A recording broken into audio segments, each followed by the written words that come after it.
Welcome back to the channel. This is how to sim like a pro. Welcome to Connect Sim, a channel dedicated to one question. Can VR Flight Sim pre-train a student for flight school? Will it make you a better pilot, faster, safer, and for less money? And will the masked aviator ever remove his VR headset? Hey, show me in the rule book where it says I can't wear goggles while flying. Wow, there's a lot of rules in there. After 6 months of full immersion simulation, I'm putting my life on the line to find out. Does pre-training in VR give a rookie pilot the edge? Or have I just doomed my poor CFI to an overconfident student with a head full of bad habits? Strap in, hit subscribe as we push the limits of pilot training On Connect Sim. So if you're new to this channel, I'm going out to get my private pilot's license, and I'm using VR to help train myself for that. So training like a pro, what is it? When I think of training like a pro, I think of training like you're going to actually do the job, like you want to get into a plane and you want to fly. So if you're like me, you want to get your PPL, these tips are going to help you learn to pre-train yourself to be a pilot. And if you just want a more realistic sim experience, I think this is also going to help. So here we go. Lesson number 1, always use your cockpit camera. It's real tempting to go to your external view. Maybe it helps you see the world a little better. I know it helps when you're doing landings. It's nice that you can see where your wheels are, how far away from the ground you are. But it's going to do you a disservice. You really want to build up that sight picture from inside the cockpit. You want to look at your real avionics. You want to look at where things are in 3D space, so that when you get into a real plane, everything lines up and you can build on what you've done in VR rather than having to start over from scratch. So rule number 2 when you're simming like a pro, never dive bomb the airport. I know when I started, you look out the window, you see a landing strip that you want to go for, and you maybe throttle down, and you point your nose at it. And sometimes you get there, sometimes you don't, but what this is going to do is your speeds are going to be all off. You're not going to approach the runway in any kind of a stable manner. And you're really just hoping that you can kill off all that speed that you've developed on the way down before your wheels touch the ground. So as you can see, I'm going 154 knots, which is way too fast to approach this. But you know, if you're not used to simming, this might feel like an okay approach because I'm not crashing into anything. I'm relatively aligned with the runway, and maybe I can drift over and find myself there. I'll kill all the power and I'll touch down at 104 knots. 96, okay, and then I'm going to slam the brakes on because, oh boy, I might bounce a little, but you know, I'm there, I landed. So if, you know, no blood, no foul, it can't be all bad, right? This is a terrible, terrible way to sim, because what you're really doing is you're making a video game out of it. You're not, if you want to sim like a pro, if you want to convert these skills into a real plane, I mean, you really can't approach a landing like that. You are going to break your plane, you're going to kill your CFI through a heart attack, if nothing else. So it's tempting, but what we want to do is take those approaches that are, you know, haphazard, willy-nilly, and way too fast, and we want to convert them into slow, methodical, stable approaches. The second you get out of that lane of a stable approach, all bets are off, and you're really trying to rescue a bad landing at that point. And the big problem with sim is because you don't have your life on the line, you're tempted to keep going and things will progressively get worse and worse and worse. And when your wheels touch down, you'll look and say, well, I landed, so it's not so bad. And that's reinforcing a lot of bad habits. So what you want to do is what real pilots do. Do a stable approach, make sure your speeds are good at all phases of your landing, and when you get down to actually land, you should be stable, your speed should be perfect, and you should be right on that center line. You know, if you need to, go around. I mean, it's a good thing to get in the habit of going around in VR, because making that decision is it's easy to take lightly when you're in VR. It's easy to just put your wheels down on the ground and say, the next one will be better, the next one will be better. But in real life, you have to have that sense of, when things are not going right, hit the throttle and just go around. So that's rule number 2. Rule number 3, we got to go back to the menu to check out. Tip number 3, randomize those tail letters. So when I'm trying to learn the phonetic alphabet, I found that it's sometimes hard to remember certain combinations of phonetic words in a fast manner. You know, when you watch videos of people talking on the radio and you see how insanely fast people talk, in order to get a sense for how to do that early on before you're paying for that plane, paying for your CFI, I found that it's helpful if you randomize those tail letters. Then when you're listening to playback through the sim, when you're speaking them yourself, it develops that part of the brain that can recall those phonetics very, very fast. So randomize those tail letters. Here's how I do it. I go to this site, and I'll drop this link in the notes at the bottom, and you just type your country, and so there you go. You start randomizing, and I like to find one that's, you know, fairly difficult to say. So that'll be Papa Kilo, 53 Papa Kilo. Let's find one that's longer, actually. 557 Romeo Bravo. That's going to be a good one. I don't use Romeo all that often, so I would bet when I start getting fast, I might forget that one. All right, so here's how you use it once you've got your randomized tail numbers. Go into your, select your aircraft, click configure, and then you're going to go over to identification, click right there, and enter your new number. And that's all there is to it. You got randomized tail letters. So you're going to be able to learn that phonetic alphabet without really doing too much extra work. Okay, so the next tip on how to sim like a pro, always change the weights and balances in your plane. It's really easy to get into a rut and just accept what the default weight and balance of your plane is when you're flying in sim. But this isn't realistic. Once you get into really flying a plane, that balance is going to change, the weights are going to change, depending on how many passengers you have, your cargo, all of that. And I know at my time when I was a news photographer in Alaska, a lot of the plane crashes that I would cover, a lot of them had to do with weight and balance, especially the ones that crashed on takeoff. Once they took off, they either couldn't get the altitude they needed to clear obstacles, or they would pitch up wildly and they couldn't get control before they stalled out and crashed. So it's a really important thing to focus on. And when you read the Pilot's Handbook of Avionics Knowledge, there's even a section in there that goes into detail about how the balance of the plane changes the handling of it. So as you get more nose heavy, you'll have to use more trim to get yourself level, which is going to take away from the power that you have available, and it's going to put you closer to a stall. Conversely, when you're aft of that, it's going to make your plane much more unstable. So you get better performance, you'll be faster, but your ability to control won't be quite as good as when you're a little bit nose heavy. And at a certain point, when you get too tail heavy, suddenly you don't have the authority to push down on the elevator enough to keep yourself level, and you're going to end up in a stall and you're going to crash. So let's take a look at how you do that in at least the Microsoft Flight Simulator. So go to your EFB when you're doing your free flight mode. Go down into your airplane. Go to your flight performance, go to your mass and balance, and here's sort of your layout of things that you can play with. So you can change the number of passengers you have, you can change their weights and where they're sitting. Over here you can change where you have cargo stored and how much that cargo weighs. And you can also change your fuel. So let's just change a bunch of different stuff. Let's fill one tank. And then let's set the other tank to, set that almost empty. And let's keep that theme going. Let's make all of our plane heavier on the left side.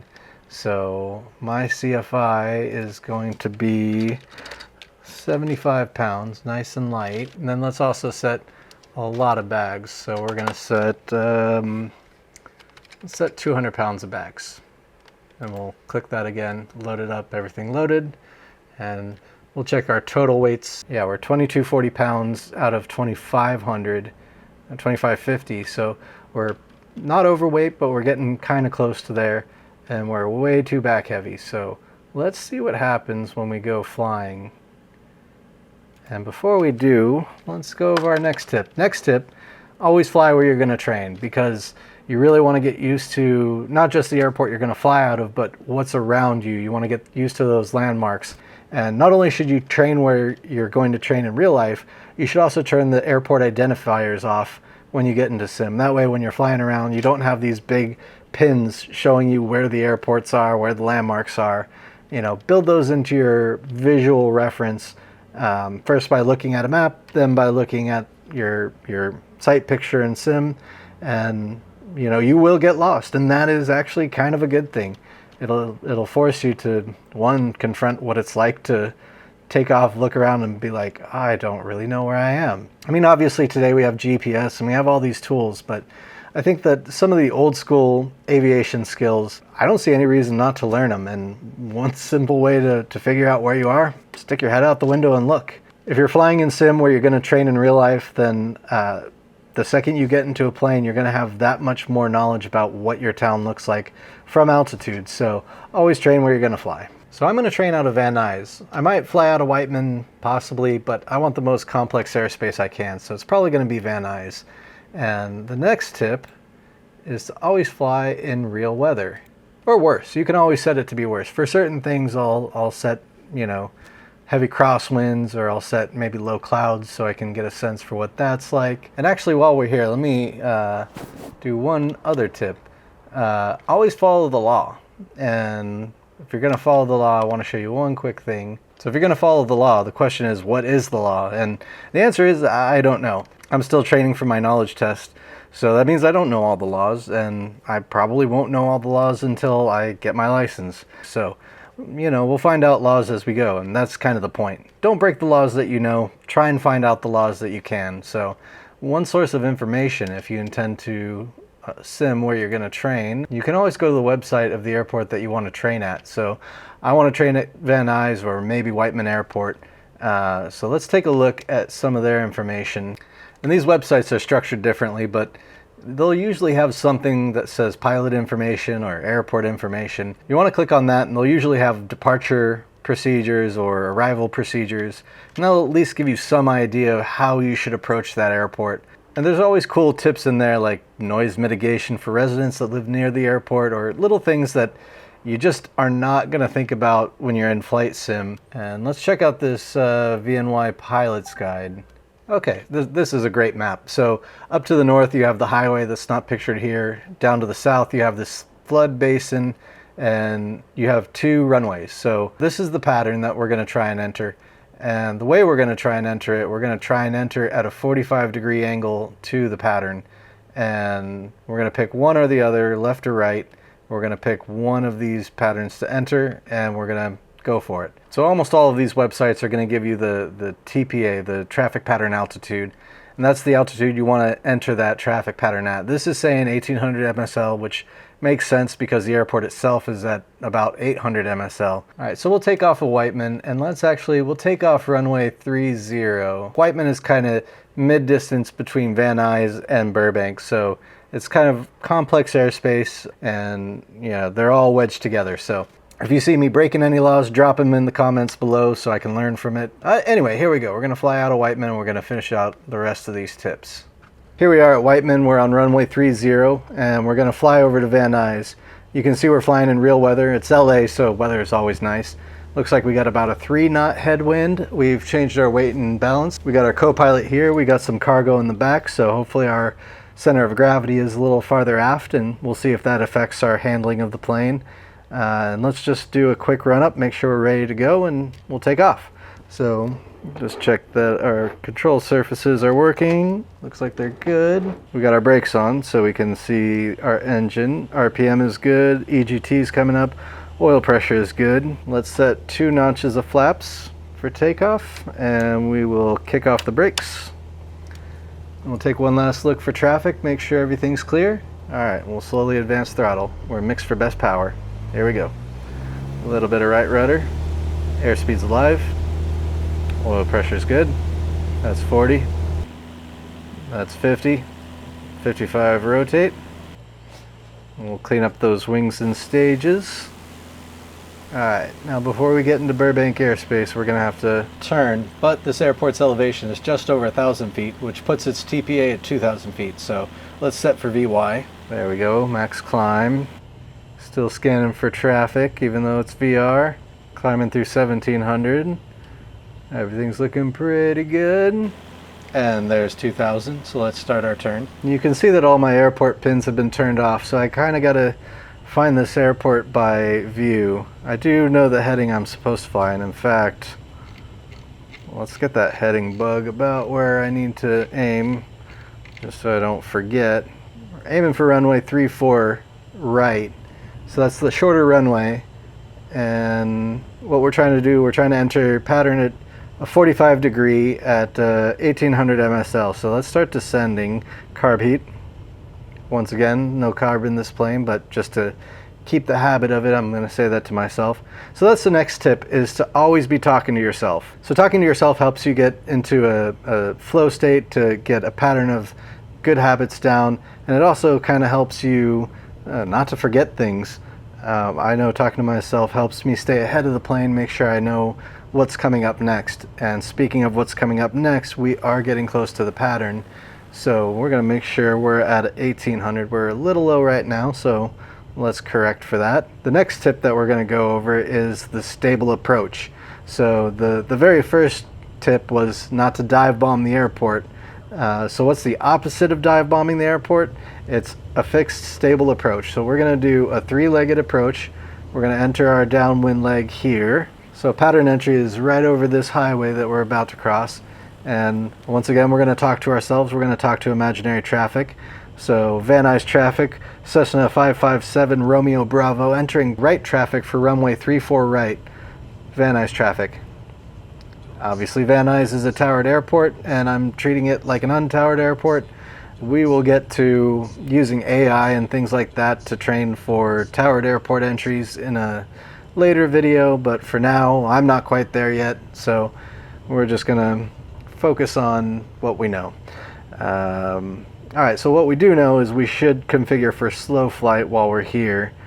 Don't let the plane get ahead of us. So we're gonna slow our RPM. We're gonna stay at our 1800. We're a little bit low. This is the next tip, is make sure that you maintain proper speeds. So if you're going to throw your flaps in, you got to make sure you're in this white arc. Earlier when I was dive bombing the airport, you could see that yellow arc. Yellow arc meant that that's your limit that you can go in normal flight if the air is non-turbulent. So dramatic gusts, things like that, can give you too much load factor and it can damage your airplane. And 1 second, we got to turn base now. Van Nuys traffic, Cessna 557 Romeo Bravo, right base for runway 34 right, Van Nuys traffic. So we're going to check, we want to maintain a speed of about 80, and once we complete this turn, we're going to try and slow down to about 70, and then we want to be about 60 as we go across the threshold. So let's make sure we're ready for our final, and we'll talk to ourselves, we'll communicate more. Van Nuys traffic, Cessna 557 Romeo Bravo, right final for runway 34 right, Van Nuys traffic. So as long as you're talking to yourself, you're going to be keyed into what the airplane's doing and what you're trying to do. So one thing I learned was pitch for speed and power for altitude. So right now you can see I'm a little too fast. I want to be going 70. I'm also a little high, and we're going to throw in 2 clicks of flaps. Flaps is going to give us the ability to be slow while still maintaining a stable approach. Now we're a little bit slow, so I'm going to pitch down. And what I'm trying to do is keep that aim point in the same spot in my sight picture. And if it looks like I'm a little bit short of the runway, I'm just going to add in a little bit more power. I'm just going to correct all the way down. So I'm a little fast over the threshold. We're going to pull power out. Now we're going to transition. We're just going to bleed off all that speed. And a little flare. That was terrible. Let's do a go around.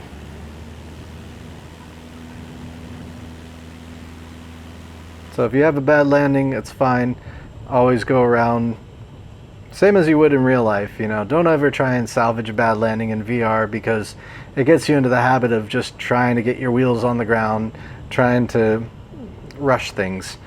It's been a couple of days since I last flew in VR. I've been doing this hidden camera reality show, lighting for it, so I've just been super busy doing 12-hour days on that show. So I try and fly every chance I can. Hopefully it's every day, but you know, sometimes life gets in the way and you can't.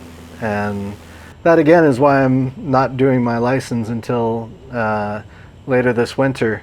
Maybe I get off this show and I think, oh, I've got some time, I'll go get my license, and you'll always end up getting a call. Okay, here's TPA, so let's, we're a little above TPA actually. I should be talking to myself about what I'm doing and not about the TV show I'm on, but I have time to kill, so let's correct for that. We're actually going to throttle down. Van Nuys traffic, Cessna 557 Romeo Bravo, entering downwind for runway 34 right, Van Nuys. I always find myself saying Van Nuys traffic, but I think I don't have to say that. I think I can just say Van Nuys to end a transmission. Let me know if I'm wrong about that. Alright, so we're going to do a better job of having a stabilized approach as we enter this, this landing. So typically I would put in flaps when we're a beam of the numbers. We're a beam right now, so we'll throw those in. We have a long way to go because the diagram that you saw for both runways, it puts your base turn at the same point when you're right over this basin. So we got time, but that just means we're ahead of the aircraft. And once again, that tip I found that really works out for a stable approach is to pitch for speed and to power for distance. So we want to pitch down for 80. So talking these things out also helps me kind of figure out what that radio call is going to be once we get to that point. And I got to remember Romeo. I always forget that one. All right. Van Nuys traffic, Cessna 557 Romeo Bravo, right base for runway 34 right, Van Nuys. Ooh, I felt real good about that radio call. I think radio calls will probably be my weakest part of training because I tend to flub my words when I get going too quick. Van Nuys traffic, Cessna 557 Romeo Bravo, right final for runway 34 right, Van Nuys. Yeah, you can see I kind of flubbed the very beginning. We're at 70. Alright, so we're a little bit high, but that's alright. We're going to throw in our next click of flaps. We're at 20 degrees flaps. We're going to power down because I think I'm long. And we're going to pitch for 70. So we're just going to try and maintain 70 and keep that sight picture of our aim point in the exact same spot. If it starts going high, then I'll just power down. It looks like it, actually if it's going high, I'll power up, which is what I think it's doing now.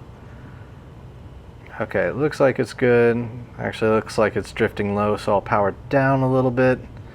Just maintaining that 70. We're at 67, so a little bit slow. We'll just correct for that. Aim point looks good. I think I'm a little right of the center line, so I'll correct for that. Wind is pretty fair, so that's good.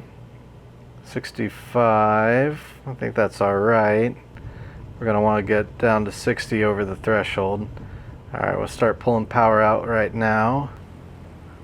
I'm definitely high, but I think it's going to be okay. I'm just going to watch out of the corner of my eyes for one to flare. And that was a pretty decent landing. Alright, so those are the tips I have for at least the ones I've developed early on in my pre-training regiment. So we'll check back in a few months, see how my progression is going. Maybe I'll have some different tips for you, but that's it for now. I'll see you guys in the next one. And remember, if you're a pilot, if you want to get your PPL, make sure and like and subscribe this video. It really helps the algorithm.